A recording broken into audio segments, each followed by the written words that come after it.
Bachelorette, they were off to beautiful Croatia. I never realized how gorgeous the country was. There were 2 one-on-one dates and the group date. Now, the one-on-one dates went to Travis and Ryan. Started off with Travis. They toured around the city in Croatia, had a romantic dinner, but Emily decided that they couldn't leave the friend zone, and she had to send Travis home. So that was kind of sad to see, because he was a nice guy. When it came down to Ryan, Ryan hasn't really been liked over the last few weeks by the guys in the outside world, because we see that he's really a pompous jerk at times, this ex-professional football player. And when he had this date with Emily, they, rented a car and drove around, went oystering, went out to dinner, and Emily really decided that he's not the one for her.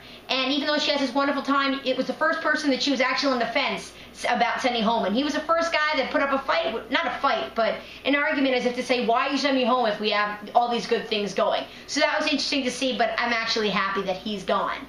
The group date was an interesting one. It showed who was the mightiest, and they had some interesting bow and arrows and throwing logs. And Chris actually ended up winning, the 25-year-old from Illinois, who actually wasn't that strong at all or coordinated. He won the Brave Award and got the rose. Now, when it came down to the rose ceremony, we had Doug and John, who were on the bubble to go home.